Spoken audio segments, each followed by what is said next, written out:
Non-stop service from Key West to Fort Jefferson and the Dry Tortugas. You heard that three-horn blast? That is Captain Rick. Telling the rest of the world out here we're backing out of our slip at the historic Key West Bight.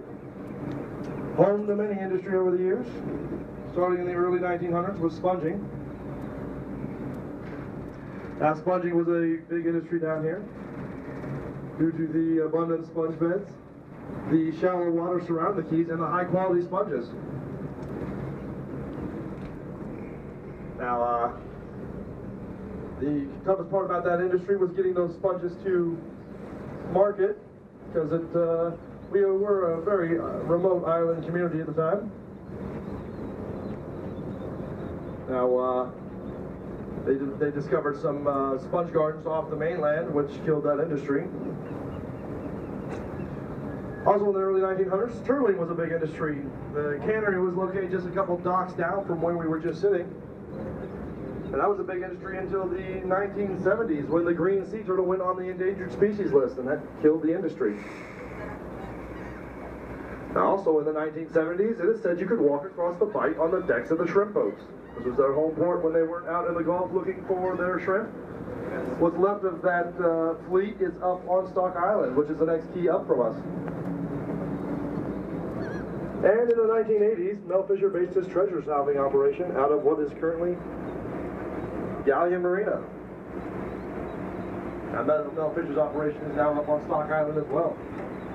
So today the bight is home to fishing charter, sunset sails, snorkeling trips, diving trips. Tourism is our driving industry.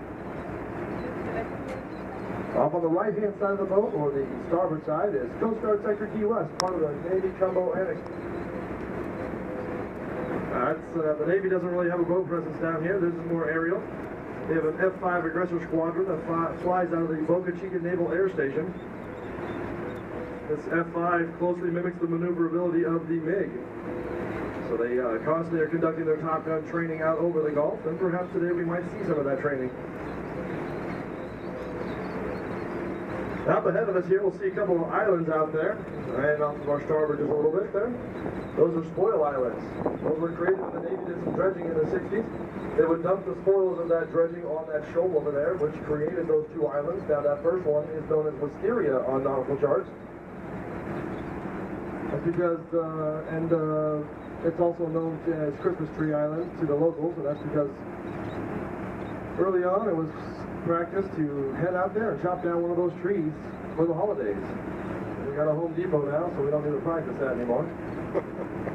But all those boats around the outside are the most affordable housing in Key West. So if you own a boat, you head on over there, you drop your anchor, and you're living on the hook, completely rent-free. Now they normally charge for pump-out fees and however they get everybody on that schedule, and to make sure no one is dumping in a sanctuary, they waive those fees. Now the next island up on nautical charts is known as Tank Island. That's because when the Navy owned it, they had two large fuel storage tanks on it. When they sold it to a real estate developer, who built those multi-million-dollar homes on it. And if you live in one of those homes, you don't want to live on Tank Island, so you rename it Sunset Key.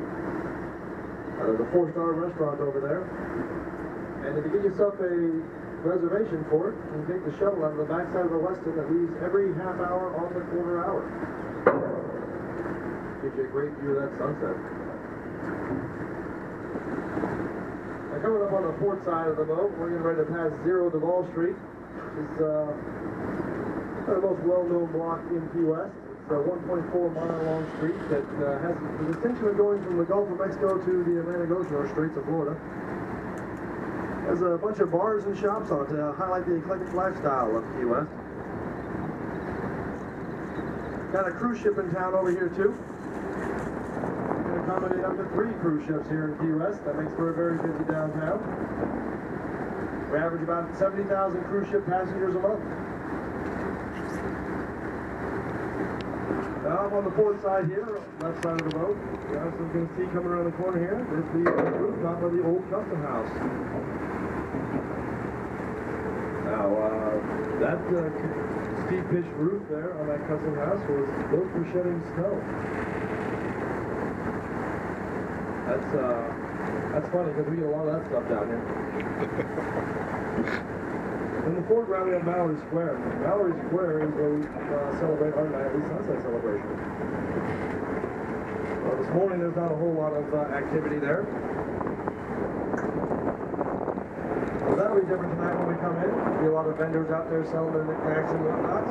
You'll see a lot of street performers performing their acrobatics, and tourists trying to get involved in all that action and trying to catch that sunset.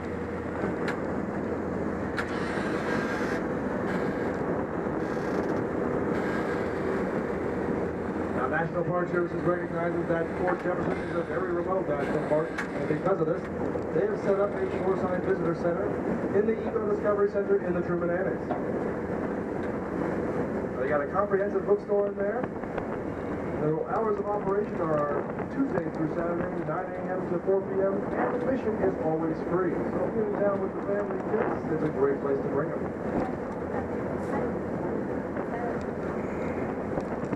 Now, coming up, you're going to see as we get around the end of this cruise ship, back inside that Navy mole area there, there's going to be a Coast Guard cutter back there. It's the Coast Guard cutter Ingham. Coast Guard cutter Ingham was it's the most highly decorated fleet. Built during World War II, used during World War II, and the Korean War, and Vietnam. It's a museum now. Check it out. See that right to its right.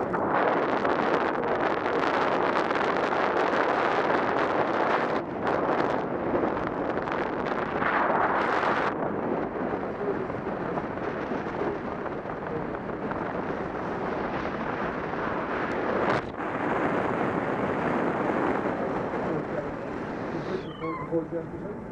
They use some of the